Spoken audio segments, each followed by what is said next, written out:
Hi, and welcome to another episode of the Average Joe Hockey Report. In this video, we're gonna do a two-part video. It'll be my three questions for each Canadian team. I'm only gonna do the Western Conference in this video, though. We're gonna start with the Vancouver Canucks. My three questions for them is question number one: was last season a fluke?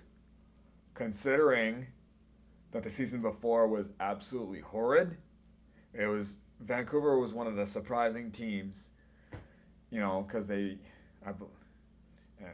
they were actually, a playoff team, was one game away from eliminating the Edmonton Oilers, who went on to the Stanley Cup Finals, and they did that without Thatcher Demko and Brock Besser. So, is this a season where they go back to earth? Personally, hopefully not, but we'll see. Question number two: Does Jake DeBrusk or Vasily Podkolzin break out? Like I'm personally a fan of the Jake DeBrusk acquisition and whatnot. And here's a guy that's in the last 3 seasons has floated 40 points or more, but he's never had that breakout season that we've well hoped for, and he's 27 years old. I think the potential for him to break out and have a career season is there, but basically, the real answer lies on the ice with his play and whatnot. As for Podkolzin, here's a guy, he showed promise in his first ever season with Vancouver, playing 79 games, having 26 points. However, ever since, he's gone back and forth between Abbotsford and the big club Vancouver. And, time might be running out on Podkolzin, even at 23 years old. I do, I do think there's a chance for him, and who knows, maybe he works his way up the lineup and into the top six, but time's running out. And the third question there is the defensive depth good enough? I'm personally not necessarily the biggest fan of the defensive depth. I don't think Carson Soucy or Tyler Myers are, second D pairing guys. Now, they did have a good season last season, and Myers cost $3 million for his AAV instead of $6 million. But could they make some improvements on the second D pairing? Absolutely, I think so. However, it is what it is, and we move on. All right, the next team we talk about is the Edmonton Oilers. My three questions for them. Question number one: can they get back to the Stanley Cup Finals? I think the opportunity is definitely there, because I'm not necessarily the biggest fan of the Pacific Division. And with the acquisitions that they made, um, acquiring Jeff Skinner, acquiring Victor Arvidsson, whatnot, they look even more, poised to get back to the Stanley Cup Final. Losing Warren Fogle will hurt, but they reinforced, and who knows, maybe. Also, do remember that Evander Kane was injured, so Evander Kane should be healthy for this coming season. So yeah, Edmonton's definitely gonna make another run for sure. Whether it's to the Stanley Cup Finals, we'll see. Question number two: does Philip Broberg take the next step? Philip Broberg, I'll say this about him: when he was paired with Darnell Nurse, he made that pairing a more viable pairing, because the score warned us about. They showed us the advanced analytics of Darnell Nurse and Cody Ceci when paired together, and when that deep pairing got absolutely exposed in Game 1 of the Oilers Panthers Stanley Cup Final game. So ever since then, they've paired Broberg with Nurse, and that's helped shore things there. I've always been a fan of Philip Broberg. I just think that he needed the opportunity. You know, he clearly showed that last season, netting 38 points in 49 games for the Bakersfield Condors, and he played 10 playoff games for the Edmonton Oilers, netting 2 goals and 1 assist. And I think if he could take that next step, it actually makes the Oilers defense even better. So yeah. And then the third question is, will we find consistency with Stuart Skinner? Don't get me wrong, I'm a big fan of Stuart Skinner, and we've seen his ups and downs and whatnot. But I don't know. I honestly think that he can be a good goalie and whatnot. It wasn't too many seasons ago. It was in, yeah, as a matter of fact, it was in 2022, 2023 when he played 50 games and he had a save percentage of .914. So I honestly think that even last season too, he had a goals against of 2.45. The save percentage wasn't great, but still. I honestly believe that Stuart Skinner can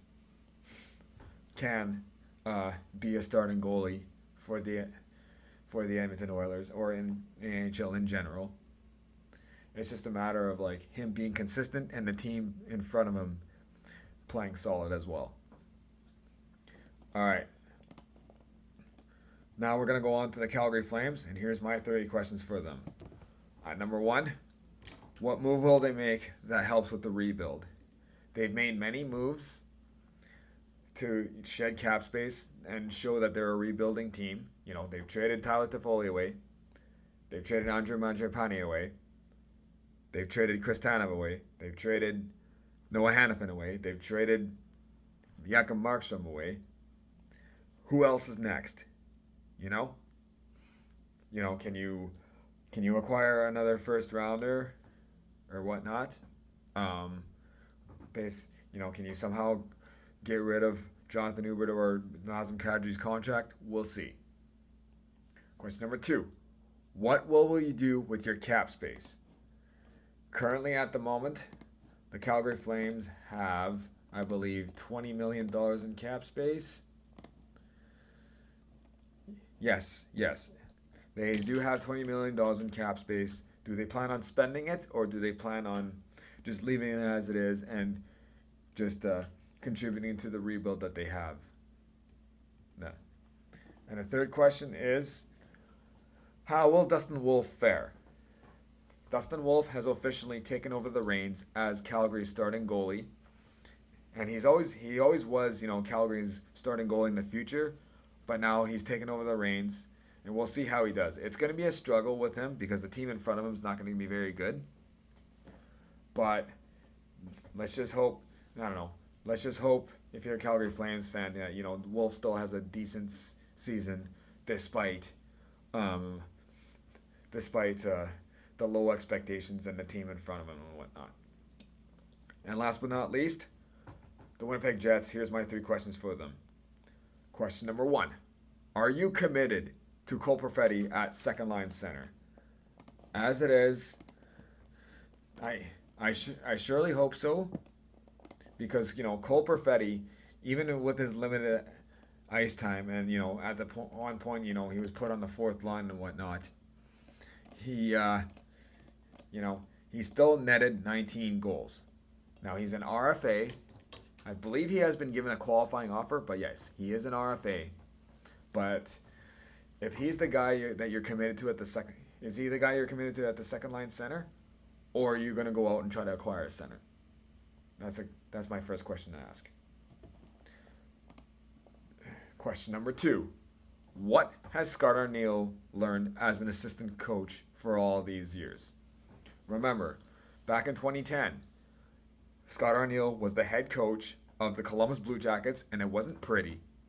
When Scott Arniel was announced as the head coach of the Winnipeg Jets, Mike Commodore and Jakub Voracek had quite the choice of words to say about Scott Arniel, and they had nothing good to say about him. However, Arniel, has been an assistant coach since. Maybe he's learned a lot, and Some people will say, well, when Arniel came in as an interim for Rick Bowness when he had to go away, he did a good job. Yes, and the one thing I did like when in that time that Bowness had to go away was he gave Nikolai Ehlers more ice time than he normally got under Rick Bowness. So yes. So yeah, so I do like all that. However, this is a short sample size. Now you're the head coach. Let's see what you're made of, more or less. And number 3 is are the Jets deep enough on defense? Like here, as it is, like I thought the Jets depth was on defense was thin to begin with, and now that